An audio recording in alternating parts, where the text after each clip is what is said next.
E aí pessoal, aqui é o Rafael, tô de volta para mais um Nerdicas. Desta vez eu vou falar sobre uma HQ que chegou nesse último mês nas bancas de todo o país.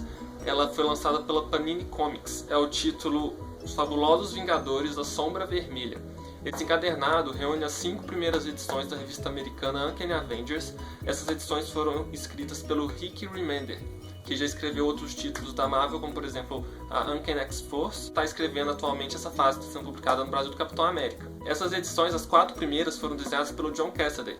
Entre outros títulos famosos que ele desenhou, já desenhou Planetary e também desenhou a fase Surpreendentes X-Men do Joss Whedon. A 5ª edição não é desenhada pelo John Cassaday, ela é desenhada pelo Olivier Coipel. Ele já desenhou o título da Dinastia M, por exemplo, que é um dos mais famosos aí que o pessoal deve conhecer. Esse encadernado capa dura está inaugurando uma nova linha de encadernados que a Panini anunciou de republicações dos títulos da nova Marvel. Vão ser encadernados geralmente de banca. Eles já anunciaram que vão publicar também encadernados dos Vingadores, dos novíssimos X-Men e do Thor, dentre outros aí que eles devem trazer mais pra frente. Esse encadernado tem 132 páginas, papel colchê. Ele é capa dura, num padrão muito similar aos encadernados do 952 que a Panini lançou recentemente, como por exemplo do Batman, do Flash e do Aquaman.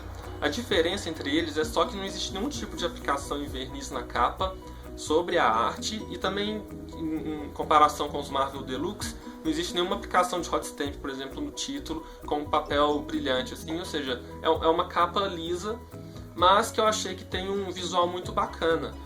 Se toda a coleção de encadernados da nova Marvel seguir esse padrão de lateral branca com texto vermelho, esse detalhe na parte inferior com a arte do Capitão América, eu acho que vai ser uma coleção muito bonita de você ter na sua estante. E para entender um pouco dessa publicação e também o que é essa linha nova Marvel, vale a pena voltar no tempo para entender o contexto da Marvel no momento que foi publicado esse título, que foi lá no final de 2012. Basicamente, a editora estava sendo alvo de críticas de muitos leitores e também da crítica especializada por causa de um certo ostracismo nos títulos. Como assim? Basicamente, os mesmos autores já estavam escrevendo os mesmos títulos há tempo demais. O Bendis já estava escrevendo Os Vingadores há mais de 5 anos, o Brubaker estava no Capitão América também há mais de 5 anos. E era uma opinião assim, geral de que o ponto alto das fases de todos esses autores já tinha passado. Então a vontade que estava tendo nos leitores e que a Marvel capturou para jogar nessa linha era fazer uma mexida no que cada um está escrevendo. Então, por exemplo, o Bendis saiu dos Vingadores e foi escrever X-Men, Guardiões da Galáxia. E os Vingadores passou a ser escrito aqui, por exemplo, pelo Remender, que é um escritor que escrevia títulos dos X-Men. Esse título foi publicado imediatamente após a conclusão da saga Os Vingadores vs X-Men, que foi uma mega saga escrita por diversos desses autores. Durou 12 edições e foi meio que um ponto final para muitas das histórias que estavam rolando tanto nos títulos dos Vingadores quanto nos títulos dos X-Men. Esse título veio na sequência dessa finalização da saga, com a proposta de unir tanto o universo dos X-Men quanto o universo dos Vingadores numa única revista. Por isso aí que tem esse nome Fabulosos, que em inglês Uncanny, que está sempre associado a Uncanny X-Men, que é o nome clássico do título da revista lá nos Estados Unidos. Então, quando você começar a ler essa revista aqui, é importante ter em mente que muito dela é consequência do final da saga dos Vingadores vs X-Men. Ela é um desenrolar da morte do Professor Xavier no final da saga. E ele morreu pelas mãos do Ciclope. Uma coisa que eu não gostei no início dessa história é que o Ciclope está sendo caracterizado como se fosse assim, um mega vilão. As falas dele é como se ele estivesse quase que assim, de acordo com as atitudes que ele tomou, quando na verdade quem leu a saga sabe que ele estava completamente dominado pela Força Fênix, que inclusive ele não tomou essa força por vontade própria, foi por um erro dos Vingadores. Detalhe, né? Mas, tirando essa caracterização que eu achei muito defeituosa, deixando ela de lado, é uma história divertida, não é nenhum clássico, é interessante por ser esse pontapé inicial da nova fase. A arte está muito bacana, eu gosto muito da arte do John Cassaday e também do Olivier Coipel, então isso é realmente um plus da saga. Agora, eu não era tão familiarizado assim com a escrita do Remender, e eu achei essa escrita um pouco old school demais, porque em determinados momentos quase estava me lembrando as histórias escritas pelo Claremont antigamente para os X-Men.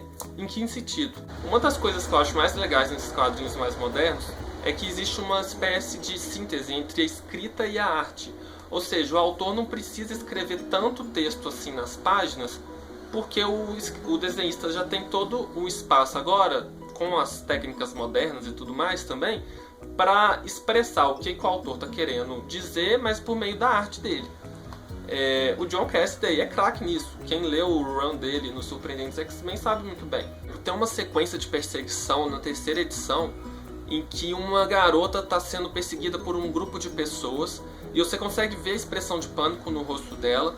Em determinado momento ela olha para trás e é salva por um dos Vingadores. E ela faz uma expressão de alívio. O Cassaday consegue retratar perfeitamente bem por meio da cena, das expressões sociais de todos os personagens o que está ocorrendo. Mas o Remender, mesmo assim, tem uma quantidade imensa de texto em toda essa sequência. Basicamente, se você ignorasse o texto, você conseguiria entender tão bem quanto lendo. É um detalhe que não me agradou muito no estilo dele, mas eu sei que deve ter muita gente que gosta desse estilo mais old school, com um narrador onipresente que tudo sabe a respeito de todos os personagens, mesmo os mais coadjuvantes que estão na cena, e que vai lá resumindo tudo que cada um está pensando. São visões diferentes, mas no mais, eu acho que essa é uma edição muito bacana.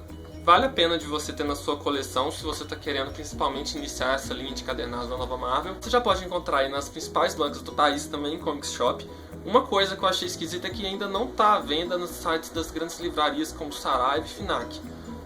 Isso pode ser que mude aí no futuro, você iria conseguir num preço melhor, porque nas bancas você compra por R$ 26,90 e nesse site você costuma conseguir uns bons descontos. Então fica ligado na página do canal do Facebook que se isso mudar e essa revista aparecer nas grandes livrarias, eu aviso vocês lá. Se curtiu, curte aqui embaixo, compartilha, assina o canal e fique ligado aí nas novidades que a gente tem para trazer para vocês.